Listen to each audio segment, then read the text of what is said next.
Seigneur Jésus, tu as donné ta vie pour nous à la croix. Et aujourd'hui, nous pouvons venir devant toi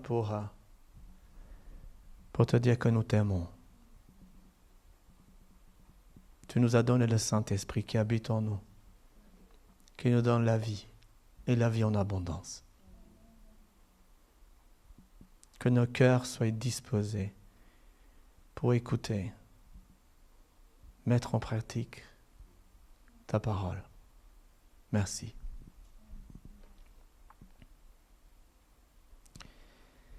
Et si on avait mal compris l'Église?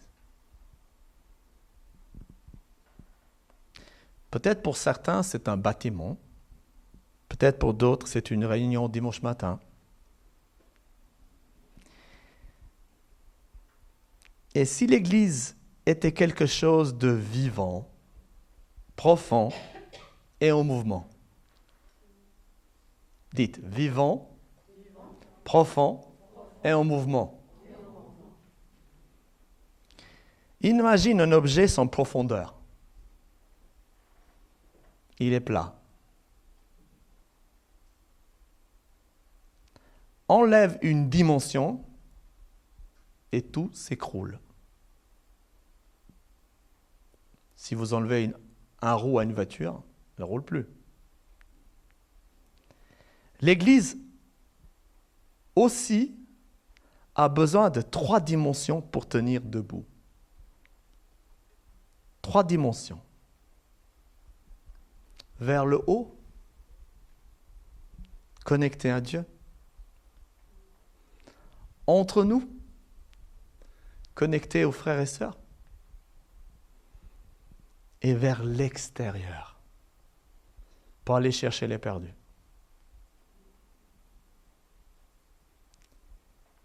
Sans le haut, on devient un club social. Sans l'entre-nous, on devient des gens isolés. Sans le vers l'extérieur, on devient un musée. Alors, aujourd'hui, Dieu nous appelle à vivre l'Église en 3D. Vous avez pris vos lunettes de 3D, là? Vous vous souvenez les films 3D qu'on allait voir au cinéma? La première dimension, c'est la dimension verticale. Notre intimité profonde avec Dieu. Pour cela, on va lire Luc 17, verset 21. On ne dira point, il est ici, ou il est là. Car voici le royaume de Dieu est au milieu de vous. Le royaume de Dieu ne commence pas par un lieu. Le royaume de Dieu ne commence pas dans un endroit précis. Le royaume de Dieu commence à l'intérieur de toi, de moi. Si tu cherches Dieu seulement dans une salle, tu passes à côté de l'essentiel. On va aller dans 1 Corinthiens 3, verset 16. Ne savez-vous pas que vous êtes le temple, dites le temple de qui? De Dieu. Et que le Saint-Esprit de Dieu habite où? En moi, en vous. Vous pouvez dire l'Esprit de Dieu habite en moi, il habite en toi. Tu n'es pas juste quelqu'un qui vient à l'église le dimanche. Tu es l'église. Dieu habite en toi. Ta vie devient un lieu de rencontre avec lui. On va aller dans Jean 4, verset 23. Mais l'heure vient, elle est déjà venue, où les vrais adorateurs adorent le Père en esprit et en vérité. car ce sont là les adorateurs que le Père demande, en esprit et en vérité. Dieu cherche quelque chose, pas des chanteurs, pas des performances excellentes. Il cherche quoi? Des adorateurs.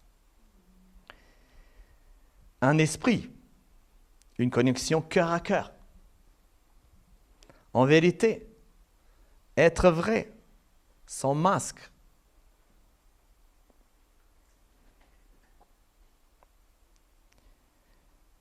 Si cette dimension, être connecté à Dieu, je vous rappelle, est faible, tout devient religieux et vide. C'est pour cette raison, c'est très important d'avoir une bonne communion avec son Père. La deuxième dimension qu'on va parler aujourd'hui, c'est la dimension horizontale. Nous avons parlé tout à l'heure, vous vous rappelez, de la dimension verticale. Maintenant, c'est la dimension horizontale. On va aller pour cela dans Actes 2, 42. On a normalement le texte. Je vous facilite la vie. Vous avez le texte. Il faisait quoi? Il faisait quoi? Il persévérait. Quoi? Dans l'enseignement. Qu'est-ce qu'on fait ce matin? On persévère dans le quoi? Dans l'enseignement. Dès qui des apôtres? Je ne suis pas un apôtre, mais je suis un enfant de Dieu. Il persévère dans l'enseignement des apôtres, dans la communion fraternelle, dans la fraction du pain. Souvent on mange ici, il y a beaucoup de miettes de pain qui se trouvent par terre des fois. Donc, et dans la quoi? Dans la prière. Et c'est ce qu'on a fait vendredi, on a prié pendant 4 heures. Donc il persévérait dans l'enseignement des apôtres, dans la communion fraternelle, dans la fraction du pain et dans la prière communautaire. Donc ils priaient tous ensemble. L'Église n'était pas un spectacle. D'ailleurs, le mot grec utilisé ici, c'est koinonia, que veut dire partager. Donc, ils partageaient le pain, les moments, les rires, les pleurs, les joies, les plaintes, etc., etc. Parce qu'on a l'impression, on aime bien partager tout ce qui est bon, hein? Les gâteaux, les glaces, le pain. Mais quand il s'agit de partager les souffrances des autres, on est un peu moins sensible, ou on a peur. Donc, on va aller dans Jean 13, verset 35. À ceci, tous connaîtront, dites tous connaîtront que vous êtes mes disciples. Tous connaîtront que vous êtes mes disciples. Si vous avez quoi? L'amour les uns pour les autres. Là, Jésus est très clair. On ne connaît pas ses disciples à leur connaissance, à leurs beaux cheveux, à leur beau visage. Oui, c'est beau d'avoir des beaux visages. Mais on connaît leurs disciples parce qu'il y a l'amour entre eux. Mais alors l'amour, tu peux prier le dimanche, mais si tu ignores ton frère le lundi, c'est pas ça l'amour. C'est pour ça que l'Église doit envoyer des SMS à ses frères et sœurs. Bonjour frangin, bonjour ma sœur, comment tu vas? Je prie pour toi, une pensée pour toi. Alléluia. Vous êtes d'accord? Ben, j'entends pas d'amen, donc je me dis, est-ce qu'on est d'accord? Amen. D'accord, amen, ça veut dire qu'on est d'accord. On est d'accord avec ce que je suis en train de dire. Donc, mais si on ignore nos frères et sœurs bien-aimés, notre foi est plate. Elle manque de vie. On a la dimension en haut, on est connecté à Dieu à fond de la caisse. D'accord? On est comme une tige. Puis si on veut que ça tienne debout, on le lâche, elle tombe.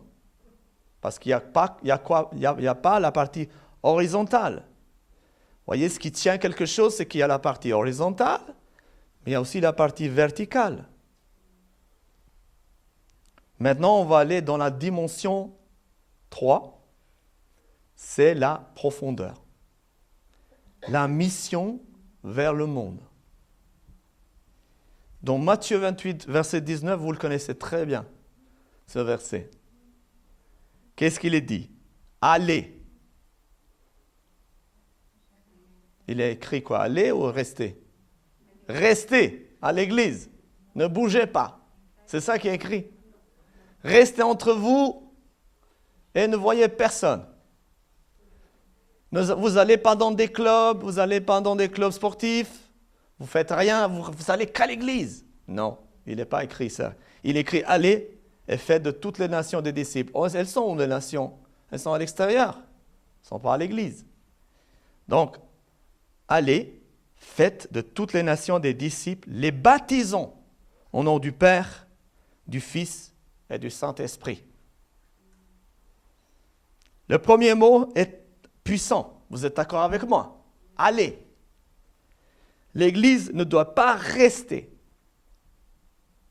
Elle doit faire quoi? Bouger. L'Église doit bouger. Mais je dis, qui est l'Église? C'est qui est l'Église? C'est nous. C'est moi, toi, nous tous, quand nous sommes Église. Une Église qui ne sort pas devient stagnante. Comme de l'eau qui stagne, comme on appelle ça, un étang. Qu'est-ce qu'il y a dans un étang? Des grenouilles et des têtards. Est-ce que quelqu'un a envie de boire cette eau-là? Et Jésus, qu'est-ce qu'il a dit à Samaritaine? Il a dit, des quoi? Des fleuves d'eau. Ah, mais ce fleuve, c'est qui? C'est nous. C'est Jésus en nous, c'est le mouvement, c'est notre mouvement. Il dit que des flots couleront de qui? De nous, de toi et moi. Pour faire quoi? Pour donner à boire celui qui a soif. Et la Bible dit, celui qui a soif, qui vienne et faire quoi? Boire. Qu'est-ce qu'il va boire? La parole de Dieu, l'amour de Dieu, la fraternité, la bienveillance. Écouter quelqu'un qui souffre. Aimer quelqu'un qui souffre. Prier pour quelqu'un qui souffre. Aider quelqu'un physiquement. Aider quelqu'un vraiment. Être sensible à quelqu'un qui est dans le monde. Des fois, on arrive vers quelqu'un, on arrive tout de suite avec un sac plein de Jésus dedans, on va lui mettre Jésus dans la bouche. C'est pas ça. La personne, elle a besoin d'entendre que vous l'aimez. La personne a besoin d'entendre qu'elle peut compter sur vous. Que vous êtes fidèle, que vous êtes authentique, que vous êtes sincère, que vous êtes vrai, que vous ne faites pas semblant, que vous n'êtes pas en train de lui filer une religion ou une secte. Ce n'est pas ça que la personne, elle veut. La personne, elle veut savoir que vous êtes là quand c'est difficile pour elle. C'est ça, aller dans le monde.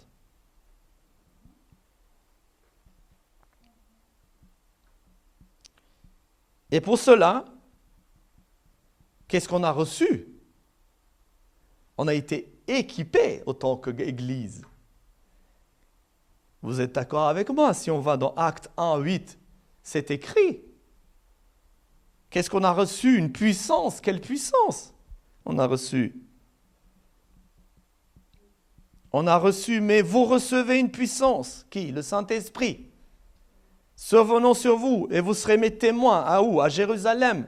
Vous vous souvenez, la dernière fois, je vous ai parlé de Jérusalem. Qui est Jérusalem? Vous vous souvenez de Jérusalem? C'est qui Jérusalem? C'est tes parents, ta maman, ton père, ton frère, ta famille proche, ceux qui ne connaissent pas encore Jésus. C'est ceux-là qui ont besoin de voir que tu aimes Jésus et que tu es une personne bienveillante. Ils n'ont pas besoin de leçons de morale. Ils n'ont pas besoin de leçons de morale, ils ont besoin qu'on les aime. Ils ont besoin qu'on leur dise que nous sommes authentiques, que moi j'ai Jésus-Christ en moi et que je t'aime. Peu importe ce que tu fais. Si je t'aime parce que tu es beau et gentil, merveilleux, ça, tout le monde le fait, c'est facile. Mais quand on aime quelqu'un, on aime parce que Jésus l'aime. Vous recevez une puissance. Vous avez tous reçu cette puissance. Et vous serez mes témoins où? À Jérusalem. Donc à Jérusalem, c'est où? C'est notre famille. C'est mon père, ma mère, mes sœurs, mes cousins, mes cousines. C'est ma famille proche. Avez-vous des cousines? Avez-vous des frères et des sœurs qui sont en vie, qui sont là? Des mamans et des papas? Ne les oubliez pas. Dieu ne les a pas oubliés. Allez les voir. Allez passer du temps, buvez un café. Pas forcément pour lui annoncer la bonne nouvelle. Pas tout de suite, mais lui annoncer que vous l'aimez d'abord. Et ensuite, dans toute la Judée, c'est quoi la Judée? Vous vous souvenez quand je vous ai raconté? Qu'est-ce que c'est la Judée? C'est votre travail. C'est là où vous travaillez. Et moi, je travaille avec Pedro. C'est là. C'est là où je suis dans mon travail. C'est là qu'on raconte qu'on aime les gens. Dans la Samarie et jusqu'à l'extrémité de la terre. L'extrémité de la terre, pour nous, c'est la Chine. Oui, et on aime la Chine. Nous bénissons la Chine. Nous bénissons l'Iran. Nous bénissons toutes les nations. Nous aimons toutes les nations. Nous aimons toutes les nations. Et nous allons mettre tous les drapeaux de toutes les nations ici. Parce que nous aimons toutes les nations. De peu importe d'où ils viennent. Peu importe d'où ils viennent. Nous ne faisons pas exception des nations. Nous aimons Israël, nous aimons l'Iran, nous aimons les États-Unis, nous aimons la Russie, nous aimons toutes les nations. Extrémité de la terre, c'est toutes les nations. Nous aimons l'Inde, nous aimons tout le continent africain, le Congo, l'Angola. Nous aimons Angola. Nous aimons toutes les nations. Mozambique, il y a d'autres nations encore plein. Merci Seigneur pour les nations. Et il a dit le Seigneur, ma maison sera une maison de bénédiction pour qui? Pour les nations. Alléluia. Vous êtes d'accord avec moi? Alors si vous êtes d'accord, dites Amen.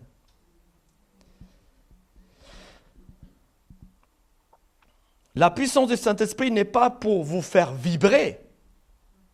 Ah non. Elle est donnée pour témoigner. Dire simplement, voilà ce que Dieu a fait dans ma vie. Romains 10, verset 14. Comment donc invoqueront-ils s'ils n'ont pas cru? Et comment croiront-ils en celui qui n'ont pas entendu parler? Et comment entendront-ils parler s'il n'y a personne qui prêche? Comment le monde va savoir s'il y a un Jésus qui les aime, s'il y a un Dieu qui peut le sortir dans le pétrin? Moi, j'étais dans le pétrin, il me l'a sorti. Comment le monde peut savoir? Parce qu'il y a des gens qui vont leur dire, qui vont leur parler. Le monde attend.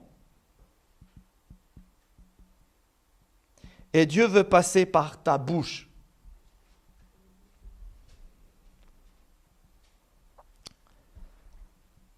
Le réveil des trois dimensions. Une église complète vit les trois. Et une église, c'est qui? C'est toi et moi, nous tous. Vers le haut, sans Dieu, nous sommes perdus. Entre nous, sans l'amour, nous sommes seuls. Et vers l'extérieur, sans mission, nous sommes inutiles. Seigneur, réveille ton Église. Réveille en nous la soif de ta présence. Réveille en nous l'amour vrai. Réveille en nous le feu pour ceux qui périssent. Au nom de Jésus, nous devenons une Église 3D. L'Église en mouvement. Et maintenant, on va pas juste écouter, on va vivre l'Église en 3D. L'Église en 3D ne se construit pas avec mon micro, là, que je parle, mais elle se construit dans une relation. Dans une relation. Maintenant, mettez-vous deux par deux. La personne la plus proche. Pas besoin d'aller chercher la personne. Mettez-vous deux par deux. Et on va partager ensemble, écouter avec amour, prier avec simplicité. On va expérimenter la dimension vers le haut. Et vous pouvez poser la question à la personne qui est à côté de vous et vous lui dites, qu'est-ce qui t'aide en ce moment à te rapprocher de Dieu? Qu'est-ce qui t'aide en ce moment à te rapprocher de Dieu? La dimension vers le haut. Vous mettez-vous 2 par 2. Voilà. 2 par 2. Restez dans la joie. Partagez ce qui vous fait grandir. Priez les uns pour les autres avec simplicité. Allez-y vers quelqu'un qui est seul. Ne laissez personne tout seul. Qu'est-ce qui t'aide en ce moment à te rapprocher de Dieu?